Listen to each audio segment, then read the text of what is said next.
hojita donde dice las personas que están conectadas. Buenas Todavía nadie. tardes. ¿Todavía nadie? Vamos a esperar a ver. Estamos un poquito retrasados. Ahí.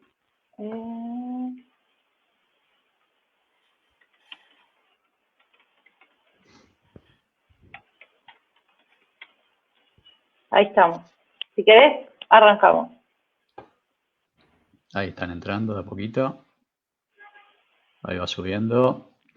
Bueno, buenas tardes. Vamos a ir arrancando como para cortar un poco el frío de esta tarde. Y vamos a comenzar con el cuarto encuentro de este conversatorio de Museos Vivos. Para todos los que nos están viendo, bienvenidos a un nuevo encuentro, a un nuevo momento para meternos en el corazón de los museos. Y hoy tenemos una invitada muy especial. Hoy vamos a tener, como nosotros siempre decimos en este conversatorio, a una verdadera apasionada de los museos. Alguien que tiene mucho para contagiar, que ha hecho mucho por los museos, que tiene un camino largo recorrido en distintas salas, que ha construido museos de distintas cosas. Así que hoy tenemos la alegría y el orgullo de recibir a Marcela Fernández. Hola Marce, ¿cómo estás? Hola Carlos, ¿cómo les va? Hola Antonella, ¿cómo les va? Buenas tardes. Buenas, un gusto. Bueno, para aquellos, seguramente va a haber de los presentes muchos que la conozcan, pero bueno, la vamos a presentar oficialmente para todos los integrantes de este proyecto Museos Escolares. A ver, ¿quién es Marcela? Marcela Fernández es licenciada en Bellas Artes y es museóloga. Su trabajo se desarrolla entre museos y patrimonio, va ahí divagando entre esos amores, digamos. Ella trabaja en todo lo que es el diseño de museos, en el diseño de exposiciones. Es una educadora dentro de los museos, digamos, sobre todo trabajando con todo lo que tiene que ver con la educación del patrimonio, ¿no? Es actualmente la directora del Museo Histórico Provincial Marqués de Sobremonte, que es un museo que depende de la Agencia Córdoba Cultura en la ciudad de Córdoba, pero también ella trabaja de forma independiente diseñando estrategias de comunicación y diseño en distintos museos, es docente, también da la materia Patrimonio Cultural en la carrera de Turismo en la Universidad Siglo XXI. Ha trabajado en distintos museos de Córdoba, entre ellos el Museo Provincial de Ciencias Naturales, donde he tenido el gusto de conocerla. Ha trabajado en la Dirección de Patrimonio Cultural, trabaja haciendo consultorías de museos, así que bueno, hay todo un largo camino que bueno, hoy agradecemos de que se encuentre en estos conversatorios para contarnos, para enseñarnos un poco de todo ese camino. Gracias, Marcela. No, gracias Carlos, gracias por esa presentación. Claramente es una presentación de un amigo, más que otro colega, porque bueno, con Carlos, como decía, compartimos los rincones del Museo de Ciencias Naturales y también parte del patrimonio cultural. No te alejes de esa También, parte, Carlos. exactamente, exactamente. Saludos a toda la gente allá. Les voy a decir. Acá, bueno, un poco, no me gusta mucho eso de enseñar. En realidad quiero que pasemos este rato que tenemos, vivo, con toda la gente que nos escuche, con los chicos que van a estar participando. Sobre todo para esto, para ver que los museos, el patrimonio, los objetos, no son algo que solamente vamos a ver cuando vamos a la visita de un museo o que conocemos la historia de un museo cuando lo visitamos, sino que están en nuestra vida y no nos damos cuenta cuán cerca tenemos esas historias, ¿no? Esas historias como en la palma de nuestra mano. Bueno, un poco la parte de hoy va a ser como reconstruir vamos a partir de los objetos, las colecciones, para acercarnos a cómo se formaron esos museos. Pero siempre desde el diálogo, me gustaría que hagan preguntas, que cada tanto, si quieren que vaya más despacio, porque cosa que hago es hablar muy rápido. Entonces, si quieren pausarme, si quieren hacerme preguntas, porque me gustaría que sea como un taller más dialogado, más que un monólogo. Está bueno, está bueno, está Bien, bueno. y para eso, a todos los que están conectados y ya nos están viendo, en comentarios del vivo que estamos haciendo en Facebook pueden dejarnos sus preguntas o comentarios para Marcela. Y en este encuentro vamos a incursionar algo que es interactuar con chicos dentro de el vivo, digamos. Entonces, esto no está ensayado, personas, así que esperemos que todo salga bien y que nos acompañe la conectividad. Así que vamos a tener a chicos que están acá, que ya van a aparecer en escena, y agradecerles a ellos que se animaron, que no es fácil, que por ahí uno se siente medio avergonzado y temoroso, que con toda libertad van a participar ahí con Marta. Así que bueno, ahora sí, nosotros nos vamos, pero ya estamos con vos y te escuchamos, así que te dejamos para que empieces. Antonella y Carlos también, si se quieren quedar a contar sobre sus objetos simbólicos, también están bienvenidos. Bueno, dale.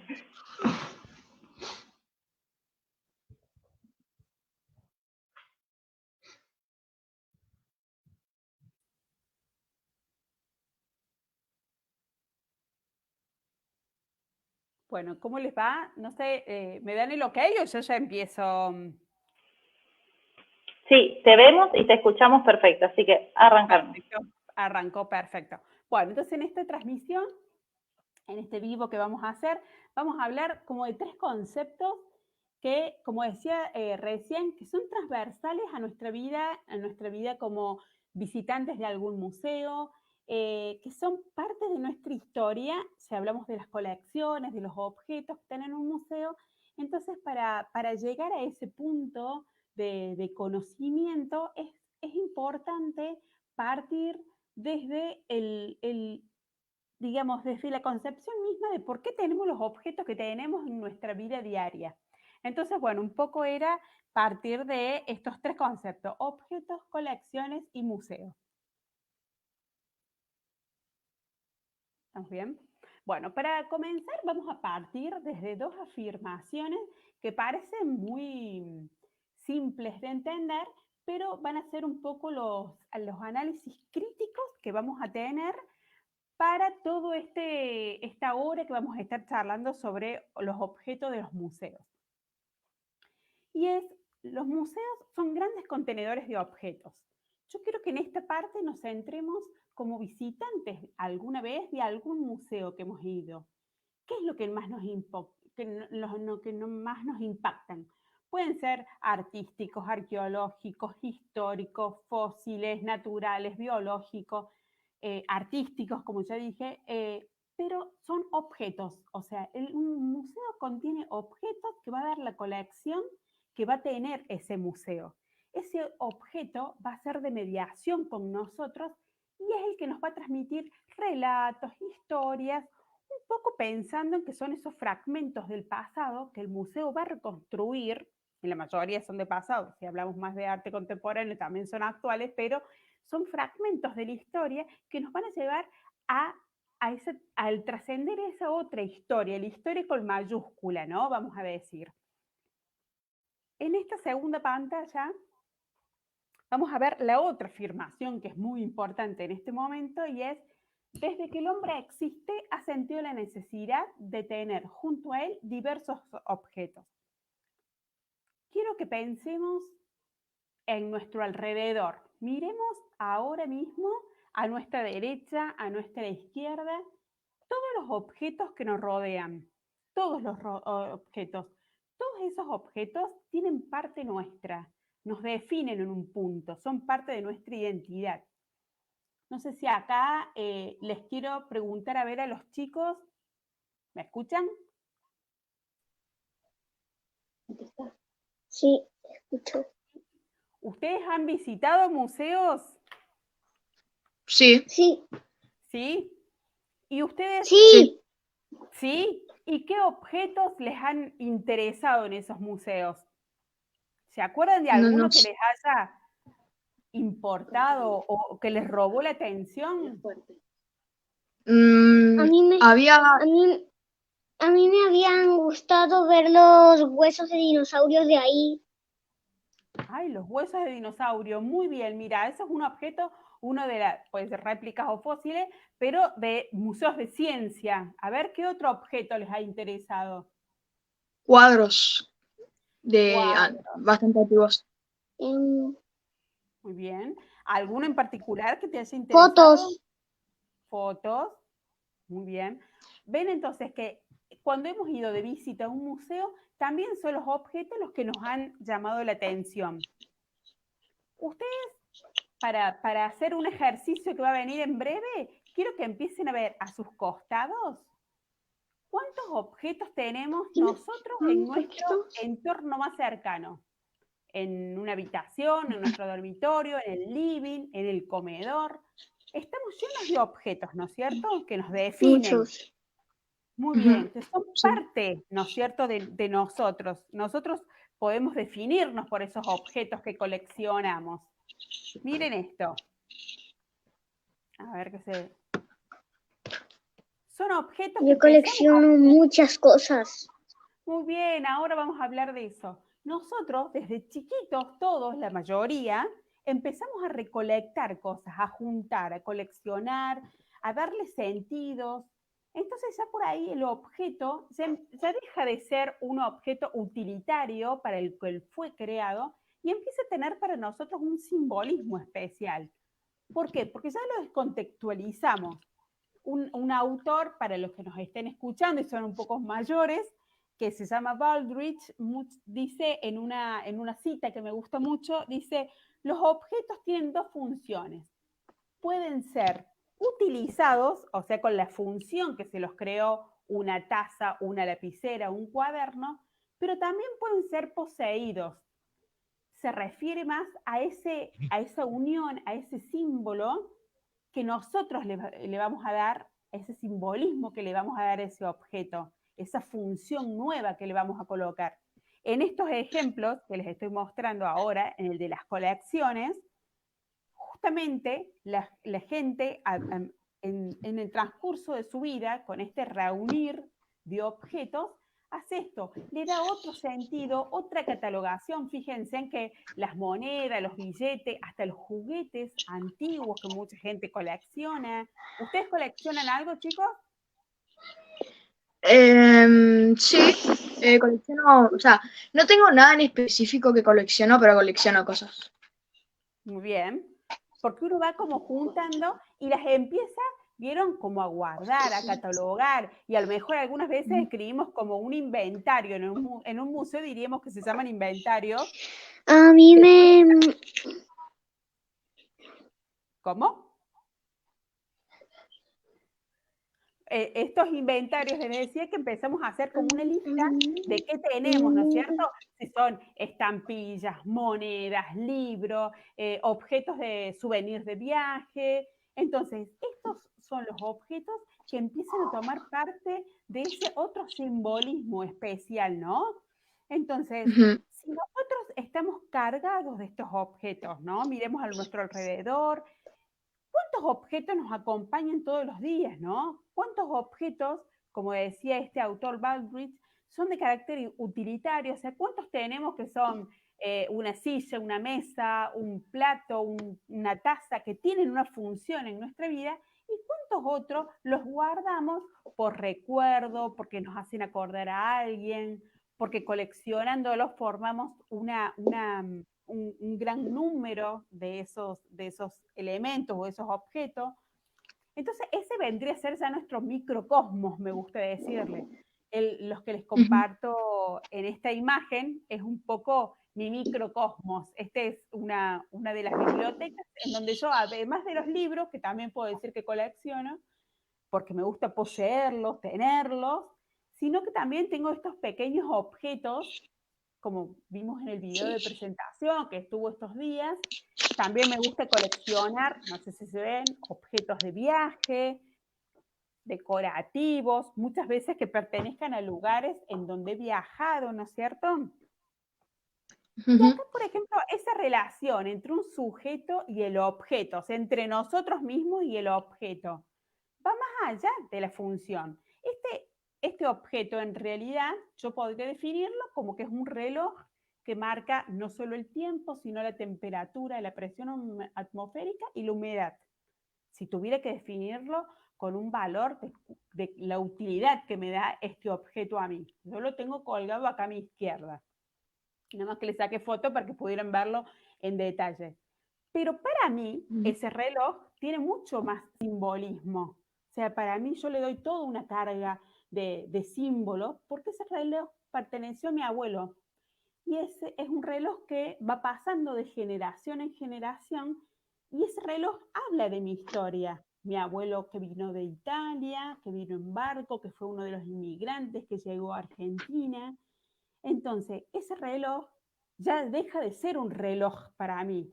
Ese reloj ya tiene otro sentido, que es el sentido de mi propia identidad, podría decir. ¿De quién soy yo? Yo soy Marcelo Fernández, que soy nieta de inmigrantes italianos. Bueno, ese reloj ya tiene otra función entonces para mí, en mi hogar. Entonces en esta, bueno, vamos a dejar en este, a mí me gustaría preguntarles a ustedes si ustedes tienen ahí algún objeto que hable de ustedes, algún objeto que tenga una historia que contar. Todos los objetos tienen historias para contar.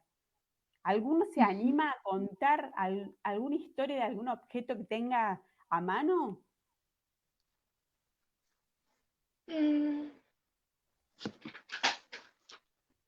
A mano.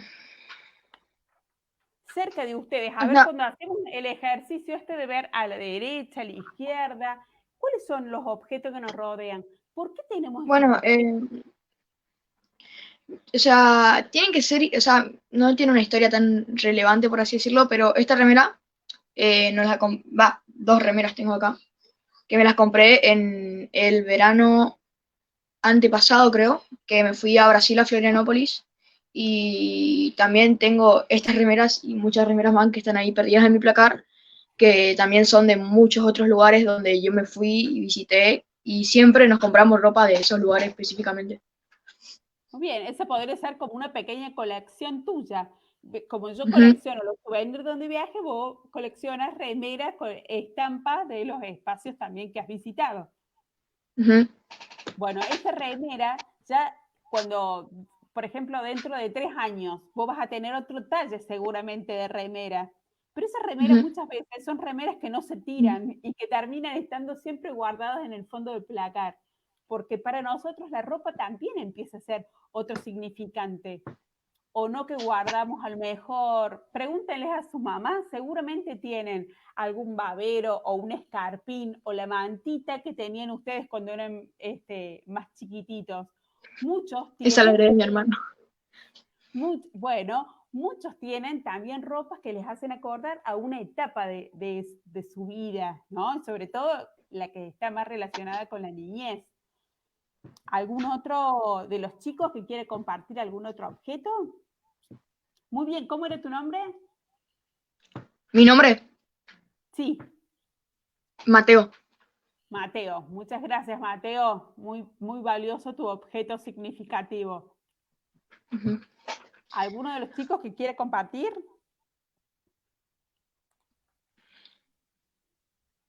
Vamos, sí es fácil, ¿eh? Es como un ejercicio rápido de pensar qué objetos y qué historia, ¿por qué guardamos ese objeto? ¿Nos hemos preguntado por qué guardamos los objetos que guardamos?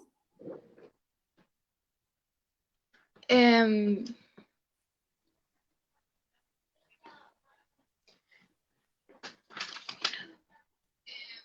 ok. No termino de verlos acá en chiquitito. ¿Quién quiere hablar? A ver, dígame primero el nombre, así los puedo ¿Cuál fue, identificarlos, porque los veo cuál fue chiquititos. la pregunta? ¿Cuál fue la pregunta? ¿Cuáles de los objetos que ustedes tienen al lado, por qué guardamos esos objetos? ¿Por qué les damos ese sentido más simbólico? ¿O porque nos recuerda a alguien? ¿O porque con ese objeto hicimos tal o cual cosa? ¿Una hazaña? Mis remeras me recuerdan a los paisajes y lugares que visité y, o sea, más que nada a los momentos también que viví en cada lugar. Muy bien, o sea que vos me adelante. Mira, vos, Mateos, ¿sí? Sí. Adelantaste, creo que el final de la exposición, porque es que los objetos, pero después lo vamos a trabajar mejor, los objetos no son solo los objetos, sino la memoria que tenemos de ellos. Vos mismo lo dijiste, te recuerdan otras experiencias. Es fantástico, Mateo. Ahora es más, te voy a hacer una invitación de que cuando vayas a los museos, y en esto nos estamos adelantando casi al final de la presentación, pero vale la pena decirlo ahora. Cuando vos vayas a los museos y veas esos objetos ahora que están, sean fósiles, sean históricos, sean artísticos, vos trates de acordarte de que ese objeto te puede llevar a otros momentos. Ese es digamos, un objeto que transmite, ¿no es cierto?, otra experiencia. Muy bien, Mateo, te adelantaste un montón porque hiciste como el cierre genial que después vamos a hacer más llegando al final de la presentación. Si uno quisiera hacer, a ver, un museo, a mí me ha tocado muchas veces diseñar museos, y si uno tuviera que diseñar, a ver, el museo de alguna personalidad, a ver, de un artista, de un poeta, hasta de un político que ya históricamente, que ya esté fallecido, ¿cómo se hacen las casas museo que se las llaman? ¿Cómo tendría que hacer un museólogo, en mi caso, para diseñar un museo así? Y nos tenemos que juntar de todos estos objetos, de todas las piezas, los objetos que identifiquen a esa persona. Si tengo que hacer, por ejemplo, si tengo que hacer la casa museo de un pintor, de Fader, y tendría que juntarme no solo las obras de Fader para mostrar en el museo, sino también a la gente le va a gustar ver en el museo la cama donde durmió Fader, el comedor con todos sus objetos, en la mesa, qué usaba, qué vajilla usaba en esa época, el baño, cómo estaba. O sea que un museo parte de objetos que van a ser simbólicos, en este caso para esa persona. Si son históricos, para toda una comunidad, ¿no es cierto? Entonces acá me gusta compartir esto de que... ¿Puedo hablar? Sí. ¿Qué querés compartir? ¿Quién está hablando? A ver, decime tu nombre. Federico. Federico, a ver, ¿qué querés contarnos? ¿De algún objeto tuyo?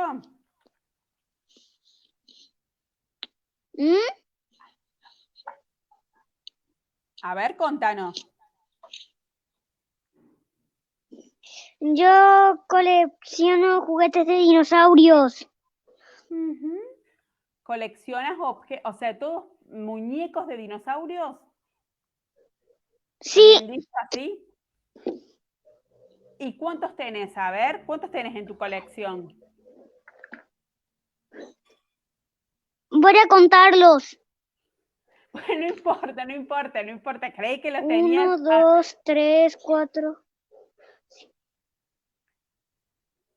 5, 6, 7, 8. Bueno, son un montón. Por lo que veo que seguís contando, son un montón.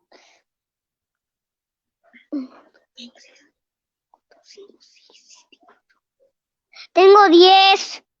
Muy bien, 10. Bueno, ¿y esos 10? ¿Hace mucho que los coleccionas vos? Hace unos días. ¿Hace unos días? Ah, es una colección nuevita. Bueno, en realidad hace mucho. Bueno, entonces, a lo mejor dentro de un año vamos a tener otra charla de coleccionismo y nos va a decir cuántos más incorporaste, cuánto más sumaste a esta colección. ¿No es cierto? Bueno, justo, mira, la imagen que está ahora en pantalla habla de esto. Cuando uno nace, el nacimiento de una colección tiene que ver muchas veces porque el objeto perdió su significado originario, ¿no? Fíjense en esta imagen que me gusta mucho compartir, que es como si fuera del primer hombre que habitó la Tierra y estuviera paseando por un museo. Es humorística la imagen, pero fíjense en que él está viendo las herramientas que él tiene para subsistir en la naturaleza, sus utensilios, su forma hasta de comer y qué comía, y cómo lo cazaba a lo que comía, y está puesto como museo. O sea, ahí ya se hizo esa acción de musealizar el objeto, que es, le sacamos ese significado que tenía de ser una conana, un raspador para poder raspar el cuero de los animales y poder hacerlo alimento, para pasar a ser un objeto de museo. Es irónica la imagen, pero sirve para hablar así es como comienzan las colecciones. Y en la historia del arte, esto un poco hablamos hasta recién, para centrarnos y un poco guionar como veníamos charlando con ustedes, con los chicos, es sobre los objetos que cobran vida en los museos. Esos objetos, para entender mejor cómo nacen en los museos, las colecciones, cómo nacen estos primeros museos, es mejor entenderlos en nuestra propia vida. Por eso hicimos este ejercicio con los chicos, que nos tienen mucho para contar en ese sentido, de que los objetos que están al alcance nuestro, yo acá tengo varios para mostrarles, entonces estos objetos, como nosotros le damos esta identidad, este simbolismo, los museos también tuvieron esa misma historia. Un poco estas acciones que podemos ver: poseer, recopilar, acumular, mostrar, compartir, atesorar, terminan siendo acciones o actividades que describen un poco lo que es la actividad del coleccionar, en donde se combinan dos cosas: este acto de coleccionar, de reunir objetos, con el afán o con el fin de mostrar esto acumulado. Miren en la foto, sobre todo el coleccionismo se da, o sobre todo adquiere mayor importancia en el Renacimiento italiano. Entonces eran las cortes en donde, como podemos ver en esta imagen, en donde uno podía donde podía ver cómo los mecenas, que son un poco los que nacen en estas nuevas cortes, ¿no? Un poco son los que inspiran filosóficamente esto de esta cuestión de la admiración por todo este mundo. Entonces recopilaban muchos de estos objetos. Nacen estos mecenas, como les digo, que son los que hacen como visitar a estos primeros, vamos a decirles, visitantes de museos, aunque en realidad le queda un poco grande la palabra, porque en realidad era más de la alta sociedad, eran invitaciones muy puntuales, no era como hoy se conoce el público de los museos, ¿no? Pero sobre todo invitaban a admirar estas obras de reconocidos artistas de la época. Sin embargo, si bien se puede decir que el coleccionismo nace en el siglo XV, en el Renacimiento, hay ejemplos anteriores donde afirmamos que la historia del coleccionismo está ligada desde los comienzos de la humanidad, porque el hombre siempre tuvo esta necesidad de reunir y de acumular objetos artísticos, vamos a decir, históricos, estos objetos que le damos mayor importancia o valor. Este ejemplo, por ejemplo, miren, del año 290 de antes de Cristo es cuando se funda la Biblioteca de Alejandría por Ptolomeo, en donde la hace como un centro de estudio, un centro artístico, pero a su vez era el acervo de muchos manuscritos de la época. Otro ejemplo en la antigüedad, que era en el antiguo Egipto, eran en las tumbas, ¿no es cierto?, donde se enterraban generalmente a faraones, ¿no es cierto?, a gente de la corte, de mucho poder, se los enterraban con su ajuar. Estos ajuar eran una serie de objetos que les servían como en este último viaje a los faraones, a los dioses egipcios. Eran objetos cotidianos como tazas, peines, entre otros objetos, y también comida. Pero ahí también podemos ver, las imágenes dan cuenta de ajuares funerarios que han sido encontrados en tumbas y en templos del antiguo Egipto. Luego, después ya en la Edad Media, estos ya son ejemplos un poco más salteados antes de llegar al siglo XV, que dijimos que era como el siglo de oro del coleccionismo, y es donde uno puede comenzar a vislumbrar un poco este nacimiento de los museos, o de por lo menos de la colección en el museo.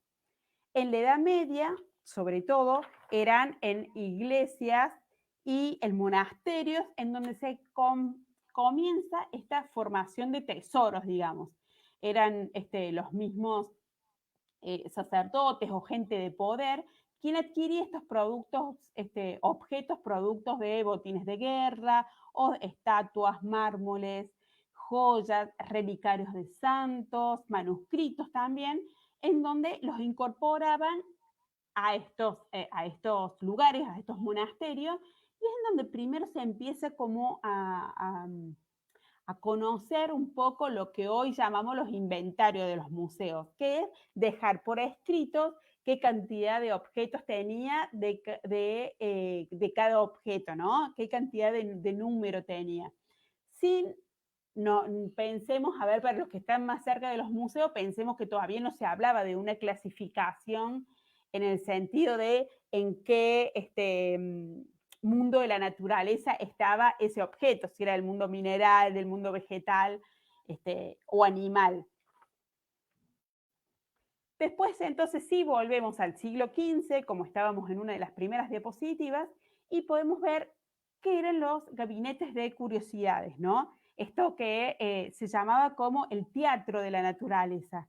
Y eran objetos que proveían generalmente de las grandes exploraciones. Pensemos que en el siglo XV un poco se empieza a expandir el mundo que conocían. Entonces, esta comunidad reunía estos objetos sin mucha clasificación, pero eran de estos tres reinos, del reino animal, del vegetal y del reino mineral. Estos objetos generalmente se exhibían porque eran exóticos. Si eran los años de los grandes viajes, de las grandes exploraciones, en donde todos los objetos que se traían eran exhibidos. Generalmente, no sé si ustedes pueden ver ahí en detalle, pero podemos ver desde fósiles, animales embalsamados, piedras preciosas, boticarios, plantas, entre otros objetos exóticos, insectos. Ese tipo de gabinete, y el que sigue, fíjense, es el grabado del gabinete de Ferrante Imperato. Esta imagen es un grabado, es el grabado más antiguo que se conoce, que da cuenta de cómo eran esos gabinetes de curiosidades, ¿no? De estos boticarios y naturalistas, que fíjense cómo era la forma o el modelo expositivo. Utilizaban todo el espacio, salvo el piso, creo que es el que no está expuesto, pero no dejaban espacio sin incorporar estos objetos que ellos ya empezaban a darle ese otro valor más artístico. Esto es lo mismo que el comienzo, solo que ya con galerías. Acá ya se empieza como a conocer el término de galería, en donde incorporamos estos objetos, pero objetos más artísticos. Y aquí también se invita, como se ve en la imagen, en donde se invita a estas cortes, a estas galerías, a percibir o a poder ver, a disfrutar este arte de artistas muy renombrados en ese tiempo. Luego, como para retomar, digamos, veníamos viendo entonces cómo la incorporación de los objetos o cómo ese afán de coleccionar a través de las distintas épocas fueron dando estas primeras ideas de colecciones que van a ser el nacimiento, el 1700, o sea, 1750, o sea, pleno siglo XVIII. Ya estamos muy como en la actualidad, a los primeros museos públicos, digamos, porque es la primera vez que podemos decir que se incorpora el público como lo conocemos hoy, el público de museo, sin ser invitado a una corte o por un mecenas, sino un público. En estos museos sigue siendo un poco, fíjense en la imagen, esta idea de objetos muy abarrotados en el espacio. sin mucha clasificación y curaduría como podemos entenderla hoy en día, ¿no es cierto? Ahora entonces yo voy a hacer unas diferencias notorias entre esos primeros formas de coleccionar y de exhibir en los museos estos objetos, que son objetos que empiezan a trascender históricamente, por eso de que hablábamos en un comienzo, que se descontextualice el objeto de la función que tenía en ese momento, y al pasar a estar exhibido en un museo, en una galería, ya comienza a tener esta otra entidad que está como un poco fragmentado de la historia, lo que comentábamos. Pero sobre todo era mostrarles esto. ¿Cuáles son las diferencias entre, ustedes a la izquierda van a ver la imagen, como la veíamos anteriormente, de estas primeras galerías en las cortes, en los palacios, en donde se mostraban estas primeras colecciones de arte. Y a la derecha vamos a ver distintas imágenes de cómo los museos modernos incorporan los objetos o qué uso de los objetos podemos ver en los museos.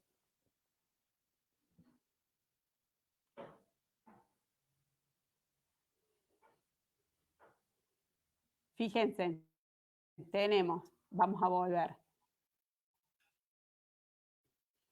Las grandes diferencias entre lo que decía Tomás, creo que era de la mediación de estos objetos. O sea, no son objetos solamente que nos van a hablar de una historia contextualizada en un pasado.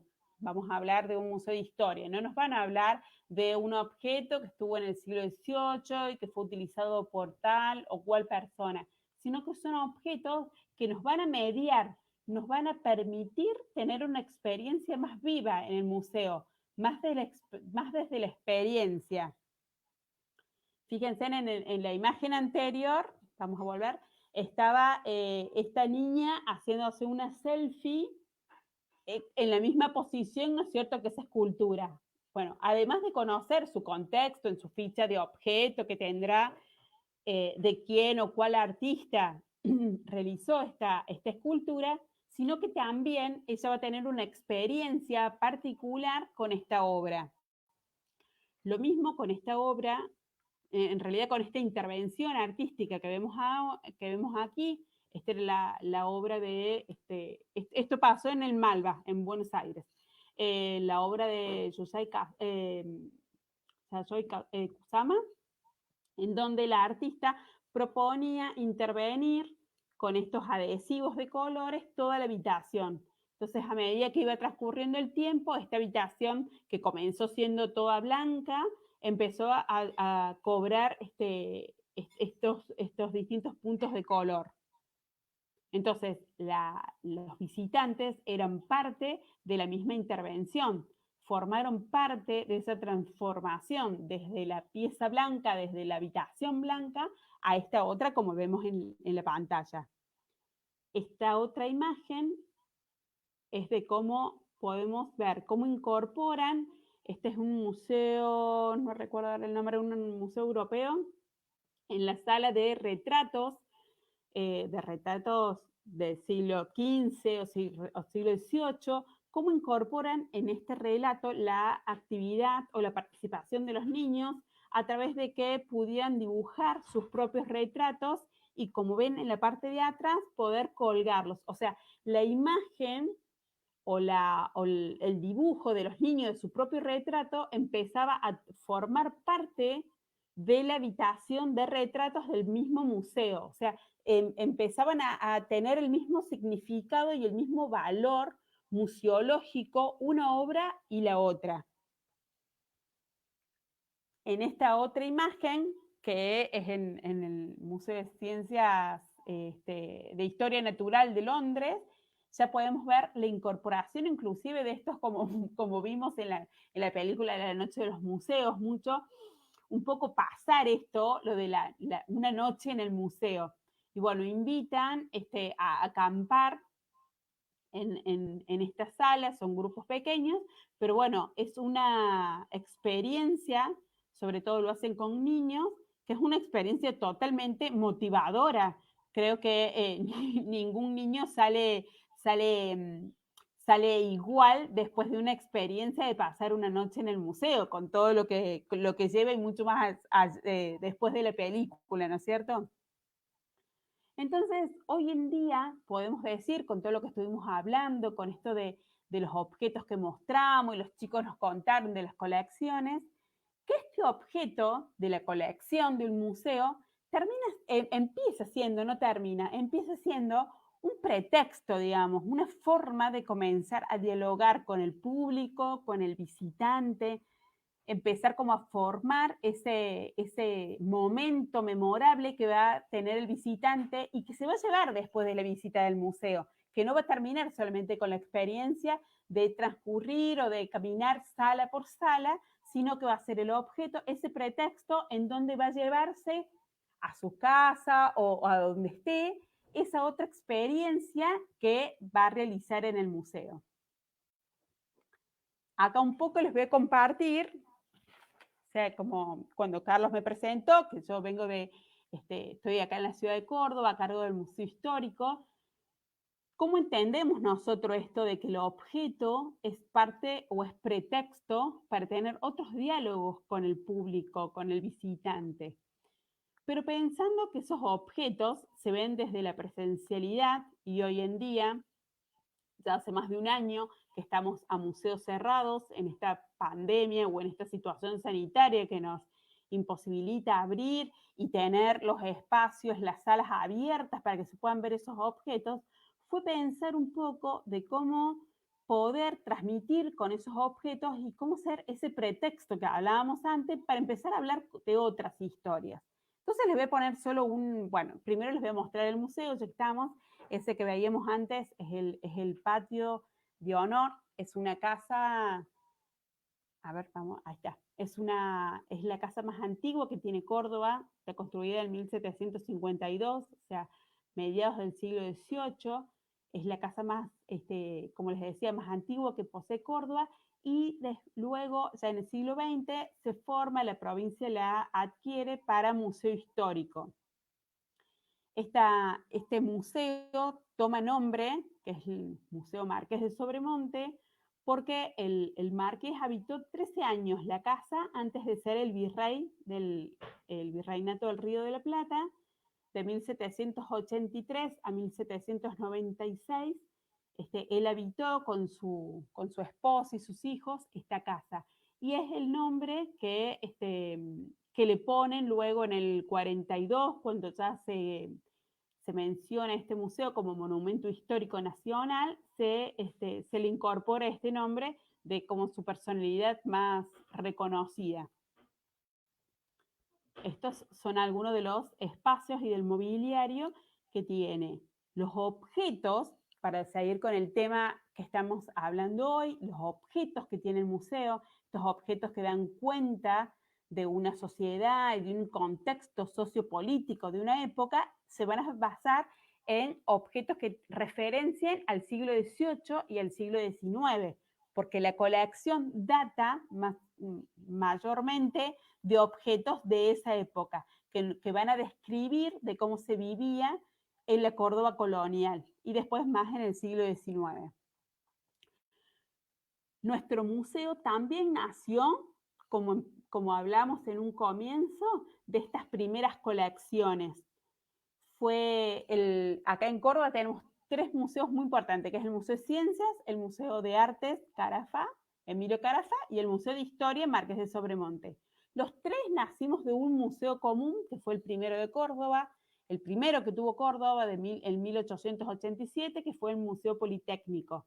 Ese museo se armó a partir de una colección que traía un cura, un sacerdote, que era un viajero, un cronista, como se acuerdan que mencionábamos cómo eran estos primeros coleccionistas europeos. Bueno, también con este afán de descubrir el mundo que lo rodeaba, iba incorporando estos objetos fósiles, objetos artísticos, objetos históricos a su acervo, y cuando llega a Córdoba lo invita, digamos, a través de una carta, que estamos viendo un fragmento acá, ofrece a la provincia esta parte de su colección, esta gran colección que él tenía para formar este primer museo de Córdoba, que es el Museo Politécnico. A partir de ese museo, de ese pequeño museo, en donde tenía todas estas colecciones, como vimos,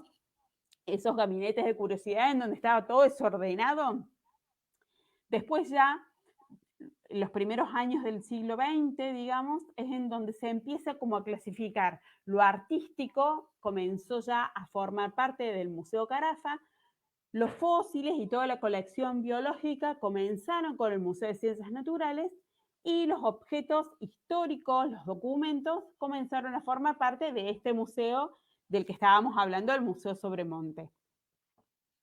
Esta es una de las habitaciones en donde podemos ver algunos de los objetos del museo, ¿no? Yo traje este ejemplo porque fue uno de los proyectos últimos que hemos tenido, estuvo en el mes de mayo estuvo funcionando en redes sociales, que fue elegir un objeto como pretexto para entablar el diálogo con los visitantes. Visitantes que ya tenemos que decir que son usuarios, porque son usuarios de redes, porque estábamos prácticamente, salvo algunas semanas que estuvimos abiertos, generalmente venimos y estamos cerrados como el año pasado. Entonces elegimos estos objetos que estaban en la sala 4, que eran los abanicos, que eran los que nos iban a ayudar o hacer este pretexto para empezar el diálogo con el otro, con el usuario, con ese visitante. Entonces comenzamos una actividad que dimos cuenta se llamaba Viaje por la Colección, que tiene distintos ciclos. En este ciclo, en este viaje, en este primer viaje, fueron, digamos, la colección de abanico, estos objetos que dieron forma como a esta invitación, que a través de estos primeros posteos en donde uno podía sí conocer el contenido que tenía el museo, la colección, su ficha técnica, los datos más duros del objeto,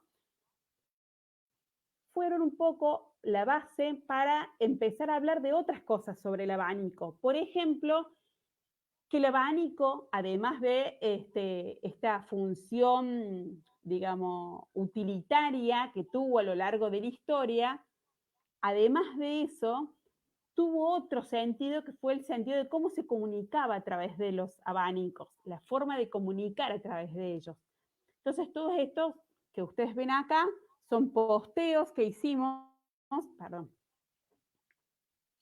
son posteos que hicimos un poco contando estos usos y el lenguaje de los abanicos, un poco para hacer esta invitación que se llamó Abanicate para la foto. Y es que invitamos a las personas, a estos visitantes virtuales que teníamos, a sacarse una foto con alguno de esos movimientos que ya les habíamos contado para mostrarlos en sus redes. Y bueno, fue así que podemos ver como en ese segundo posteo, a ver si podemos ver acá, en no sé si se muestra, es en donde pudimos publicar, ¿no es cierto?, la cantidad de fotos que nos habían llegado de distintas personas y de todas las edades y de muchos lugares geográficos con sus abanicos, ¿no? Este era un poco algunos de los ejemplos, pero tuvimos más de 50 fotos que nos llegaron para esta invitación que les habíamos hecho. Y un poco esta que quería compartirles, que además de esa invitación, que terminó siendo ese pretexto para hablar de otras cosas y de saber las respuestas del público y que vieran que los objetos que también tiene un museo también les pertenecen a ellos, me gustaba cerrar con esta imagen, sobre todo de un relato de una de las visitantes que estando el museo, en la semana que estuvo abierto el museo, porque bueno, tuvimos algunas semanas que sí pudimos abrir para que la gente visitara, fue personalmente y sacó unas fotos y después por redes nos etiquetó contando una historia de que yendo a los rincones en donde estaba esta sala de los abanicos, se había acordado mucho de su abuela, y empieza todo el relato en donde empieza a caracterizar a su abuela, que usaba delantal para limpiar la casa, pero después cómo era el uso que su abuela tenía de los abanicos. Y más allá de leerles este relato, que lo pueden ver en las redes del museo, quería terminar un poco con una frase de una educadora de museos argentina, que es Silvia Alderocchi, que en su libro La educación en los museos, de los objetos a los visitantes, en una parte que se llama Elogio del visitante, ella dice esta frase: dicen que los sujetos que aman visitar museos deambulan por las salas y rincones buscando algo o alguien que alguna vez fue suyo. Y en este relato que nos dejó esta mujer, esta visitante de museo, podemos justamente ver ese rol que tiene el museo de acercar otras historias más allá de la historia que tiene el mismo objeto que estamos viendo. Ya estos abanicos dejaron de ser abanicos del siglo XVIII que el museo tenía para exhibir. Para Valeria, que es quien nos compartió este relato, empezó a ser el abanico que le recordó a su abuela y a lo mejor a una anécdota compartida que tenía con ella. Y ese es el verdadero sabor que le tenemos que sacar, un poco como decían los chicos anteriormente, que los objetos ya dejan de ser esa remera que compró Tomás, creo que era, deja de ser esa remera que compró en Brasil una vez que estuvo allí, sino empieza a ser esas remeras de los lugares en donde él visitó, seguramente con familia y con gente querida. Entonces el objeto ya empieza a cobrar ese otro significado. Bueno, un poco con esto hice como un raconto muy rápido de lo que serían este viaje por los objetos y estos pretextos, esta simbología que tendrían que tener un poco para, ahora para escucharlos a ustedes, me gustaría saber si ha quedado algunas dudas, algunas preguntas, y si quieren que hablemos de algún tema en particular. Buenas tardes, Marcela. Hola, buenas tardes a todos.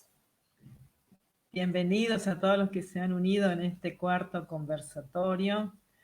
Marcela, muchísimas gracias por tu exposición. La verdad que me ha gustado muchísimo. Nos ha mostrado que los objetos tienen su significado, nos ha hecho reflexionar, ¿no? Reflexionamos qué significan esos objetos que tenemos en nuestras casas, en los museos. Ya no es más un objeto, sino que es parte de nuestra historia, es parte de nuestra identidad.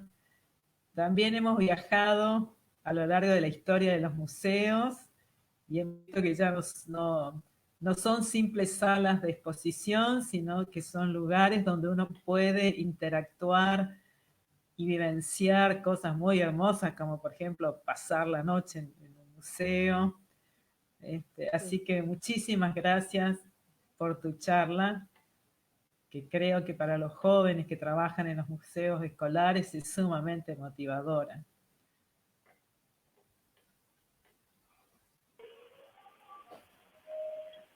Bueno, profe, te agradecemos. Alejandra, nuestra directora del proyecto.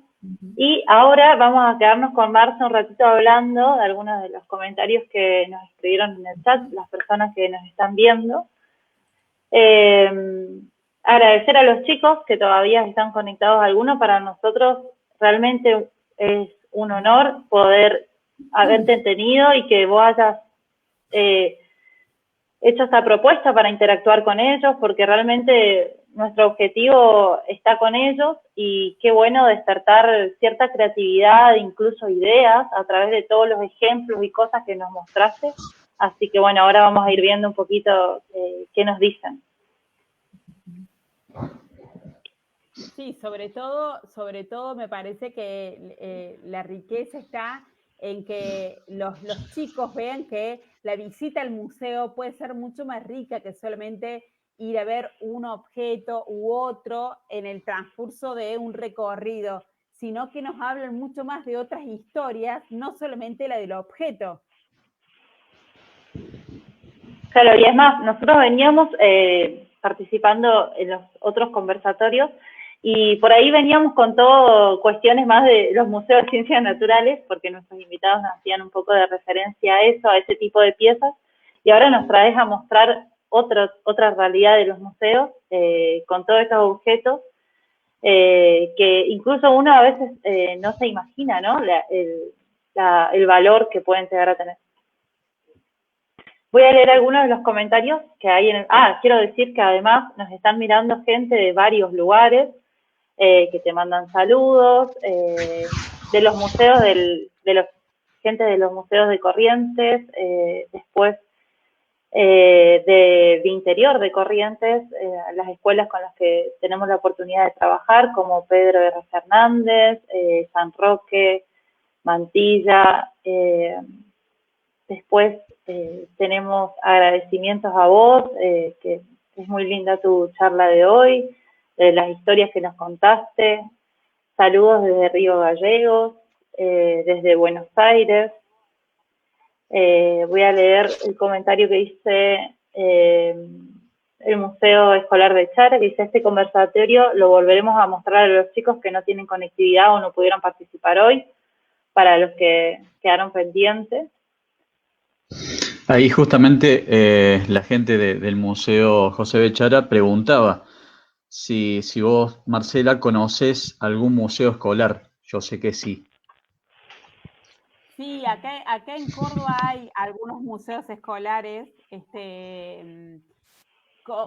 justamente esto del museo escolar tiene mucho de lo que es esta amplitud de objetos que va a tener, ¿no? No es solamente el Museo de Ciencias Naturales, un museo de historia, un museo de arte, sino que tiene una complejidad de objetos que realmente, bueno, no sé específicamente, Carlos, de qué provincia lo pregunten o alguien, pero de los que conozco tienen esto de que hay objetos que datan o que dan cuenta de estas primeras historias de esa institución como escuela, pero también van a tener generalmente estos museos, en donde se desarrollan estos museos, han tenido talleres de botánica, entonces hay distintos objetos de la orden de colecciones biológicas, de fósiles, en donde van a tener, o sea, si nosotros, por ejemplo, en mi caso, tenemos esta problemática de museos históricos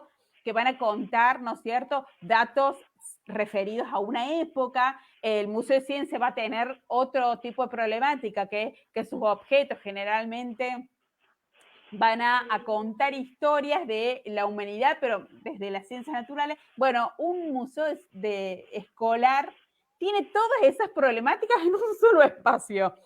Entonces, realmente es muy rica la historia que se puede transmitir en estos espacios, en los museos escolares, porque creo que tienen una riqueza, no puedo decir mayor porque se van a enojar los otros museos, pero digamos, tienen un desafío, vamos a decir así, tienen un desafío que es que generalmente sus visitantes, sus usuarios, son miembros de la propia institución, en la mayoría de los casos, pero con planteamientos históricos desde las ciencias naturales, desde la misma historia de la institución, del museo.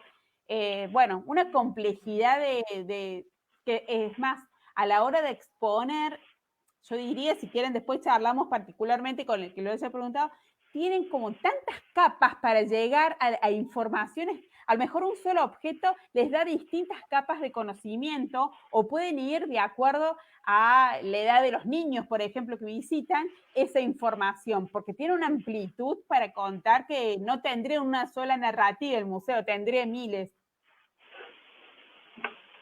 De alguna forma hace recordar, bueno, nosotros venimos de pueblos chicos, digamos, y nos hace acordar los museos de pueblo, que justamente lo que hacen es reunir todo ese cúmulo de elementos, es decir, en el cual la gente aporta desde, no sé, tengo el vestido de novia de mi abuela del 1850 hasta uno que viene con un cráneo de un ciervo, digamos, y es lo que pasa siempre, ¿no? Sí, Eh, sí. Hago una pregunta en esto, porque vos justamente has tenido la posibilidad de crear nuevos museos en lugares donde no los había. ¿Has Ujú. visto un cambio en la percepción del patrimonio? Porque, digamos, ese es el objetivo. El tema es que se ve en la realidad. Decir, bueno, a partir de que este museo, por ejemplo, histórico, que es sobre la figura de tal personaje, de tal político, de tal, no sé, de algún personaje histórico, después se nota que hay una revalorización de la figura de ese personaje o de la arqueología del lugar o de la paleontología. Yo creo que más allá, digamos, los que trabajamos en museo y los que diseñamos, los museólogos, todo el que trabaja en un museo, debe hacerse esa otra pregunta de que no solamente el museo va a tener ese fin que nosotros perseguimos como de querer revalorizar cierta persona, personalidad que vivió ahí, sino que tenemos que dar la amplitud o estar abiertos a que el patrimonio se comprende desde otros espacios.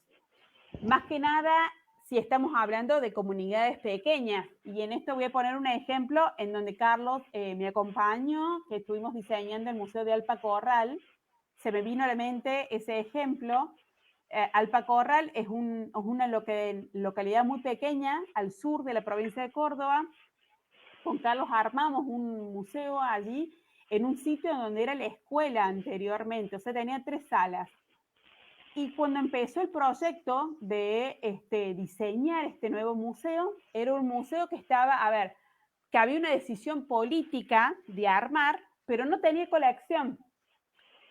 Y que diga, que me diga Carlos Cimiento, que digo que la colección le empezaron a armar los propios Los vecinos. Los vecinos, ¿por qué? Porque entonces ahí está la importancia del escuchar a la comunidad, del visitante. A partir de talleres, que inclusive Carlos fue uno de los que dio uno, al visitante, pero no era, no era una reunión, onda, pase visitante, le estamos exigiendo que donen ciertos objetos. Nosotros sabíamos de antemano que había vecinos que tenían caparazones de gliptodonte en los living de su casa, ¿no? Como esta cosa, vamos a retomar un poco lo que hablamos durante esta hora. Esta cuestión de atesorar, ¿no? Un objeto exótico. No estamos muy lejos del siglo XV. Ese sentimiento que tiene el ser humano de querer poseer algo que es raro.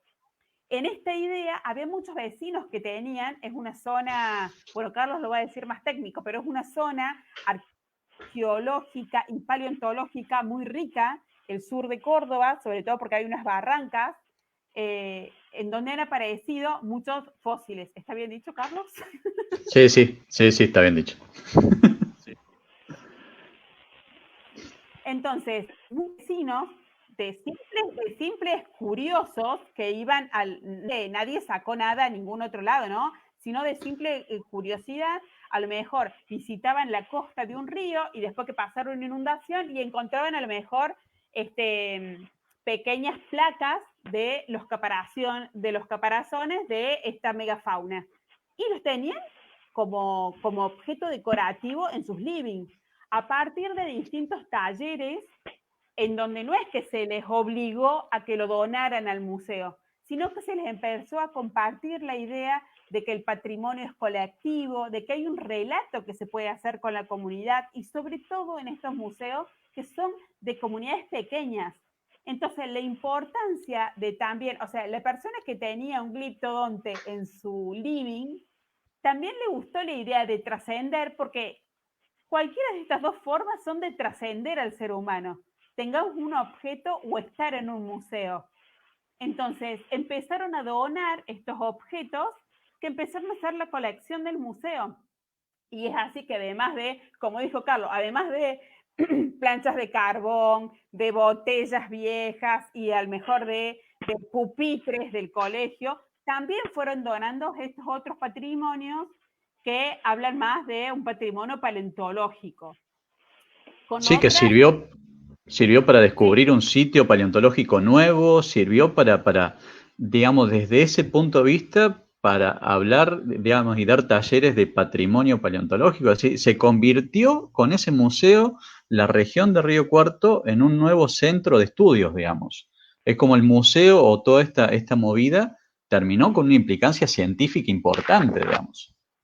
Y más Claro, allá, yo, más allá de lo académico que tiene esto, como decía Carlos, basémonos otra vez en el visitante y en el vecino de Alpacorral, ya formó parte de ese museo y posterior a la inauguración del museo, una vez volvimos al museo y una de las habitaciones había, la prestaban, por ejemplo, para un grupo para que ensayara instrumentos de cuerda. Entonces empezó a ser un museo que la gente se apropió, pero se apropió porque fue un desafío ese diálogo que hubo con ellos mismos que formaron parte de esta colección, ¿no? De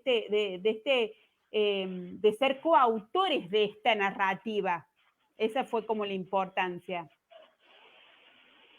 yo creo que bien resaltan ambos, ¿no? Esto de los papeles, ¿no? Porque por ahí uno tiene objetos en su casa que no se da una idea del valor que tienen.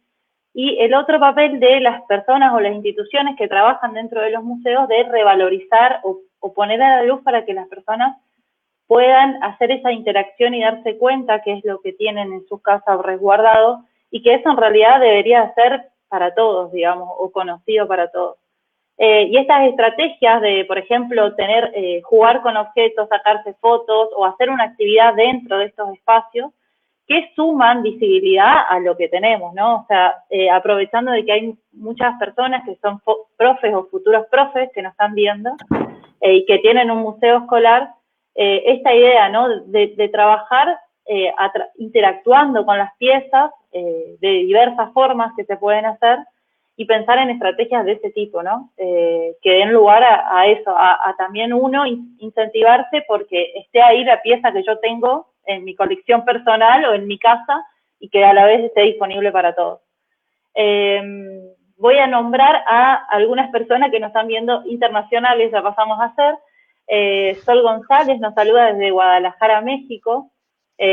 También a aportar, Soledad Sankoff nos decía qué buena idea estas de los abanicos, ¿no? Que implementaron. Después dice, los museos escolares nacen o nos hacen naturalistas. Después Roxana Monge desde Montecasero. Andrea Fernández, hermosa esa invitación también, sumándose a las actividades. Desde Almafuerte, Córdoba, Marisa Corso, perdón. Y voy a dejar en el chat, antes que me olvide, una encuesta que hemos diseñado desde el proyecto de museos escolares, que es los que somos quienes estamos organizando estos conversatorios, para tener una idea de cuánto conocemos acerca de los museos escolares en nuestras ciudades, si conocen o no nuestro proyecto, y hay una serie de preguntas muy cortas que pueden responder en cualquier momento, va a estar abierta la encuesta durante un tiempo largo, que la voy a dejar colgada en el chat, el link, es un formulario de Google que tiene opciones y algunas para responder muy brevemente, la pueden compartir con quien quieran, esta encuesta es pública y va a ser de acceso abierto, y pasándonos bastante de nuestra hora estipulada, te agradecemos, Marce, de nuevo por esta hermosa charla que tuvimos. No sé si querés agregar alguna otra cosa más, al igual que Carlos, y por mi parte yo ya me despido, fue un gusto, te agradecemos un montón también el video previo que nos deleitaste ahí con tus actividades y que seguramente, como nos decía el profe del Museo de Chala, para ellos significa un recurso, que quizás hoy por problemas de conectividad no lo están explotando al máximo, pero en un futuro próximo o con otros chicos o transversal a otras escuelas, eso se va a usar. Y después te lo vamos a mostrar, te lo vamos a hacer llegar y ojalá pronto tengamos más de los chicos trabajando a través de todas las cosas que nos mostraste. Y la invitación también al próximo martes. Ahí Carlos nos va a dar el adelanto, ¡tarán!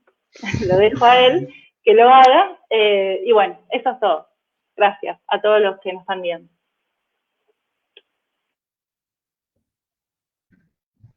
Gracias. Agradecerles a Carlos, a toda la gente de Corrientes. Era una forma de estar desde lo virtual, ¿no es cierto?, que amerita este momento, pero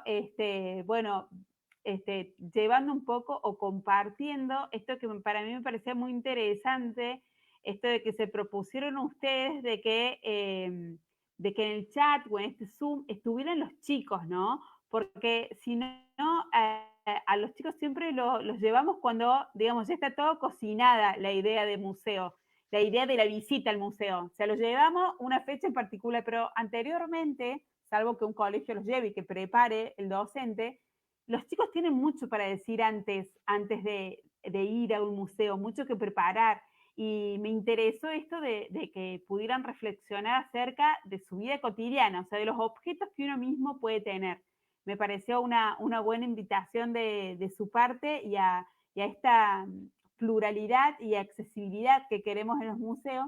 También está en esto de la escucha a la infancia, ¿no? A todo lo que tenemos para aprender de ellos, hoy poquitos se animaron a hablar, pero Mateo y los otros chicos que estaban, les agradezco porque realmente uno tendría que empezar nuevamente o volver, digamos, a tener esta mirada de la niñez que tenía un poco desprovisto de tantos otros prejuicios que tenemos ya de adultos, no solo para las situaciones, sino para los objetos mismos, ¿no? Y volver a lo mejor a coleccionar las remeras como las coleccionaba Mateo, porque le hacían acordar a la experiencia viva con seres queridos, seguramente. Entonces, bueno, mi deseo más que nadie es que nos volvamos que volvamos a ser niños y mirar al museo con esos ojos, ¿no? Totalmente, totalmente, totalmente. Que buena falta muchas veces nos hace, digamos, de volver a disfrutar de las cosas sencillas y a maravillarnos por esas cosas sencillas, digamos. De nuevo, millón de gracias por tenerte acá. Sé lo que te apasiona todo esto, porque bueno, hemos trabajado juntos y he podido verlo en primera persona de cómo siempre estás pensando en los museos y tratando de que tengan esa significancia para esos lugares. Así que de nuevo, en nombre de todos nosotros, de todo el proyecto, de la universidad, de los distintos institutos de CONICET que están involucrados, más que agradecidos por esta charla, por este momento compartido. A todos los que andan por ahí y a todos los que nos van a escuchar después en diferido, le vamos contando que se viene ya el 5º encuentro y todavía quedan. Así que vamos a llegar a julio y todavía vamos a seguir de varios encuentros. Y vamos a tener a otro amigo también el próximo martes, que es a nuestro querido Sebastián Sabater. Sebastián Sabater es el director del Museo de Termas de Río Hondo y que es alguien que justamente, que era alguien más del pueblo, pero que un día anduvo caminando y vio unos restos arqueológicos y comenzó a atesorarlos, pero comenzó a atesorarlos ya pensando en que eso era patrimonio del pueblo y de la gente y todo. Entonces, en ese mismo momento comenzó a pensar en cómo crear un museo ahí en Termas. Y hoy en día ese espacio es de referencia no solo para la región, digamos, para los colegios de toda la provincia. Es casi una visita obligada ir al Museo de Termas de Río Hondo, en el cual tiene colecciones arqueológicas y paleontológicas impresionantes. Nosotros nos hemos podido encontrar y estamos trabajando en algunas cosas juntas, pero la idea es que lo conozcan a Sebastián porque tiene esa misma pasión que hoy vemos en Marcela. Así que bueno, a todos muchísimas gracias por haber estado presentes y bueno, nos encontramos el próximo martes a la misma hora por este mismo canal. Nos vemos. Chau, chau, chau. Completen las encuestas. Gracias a todos.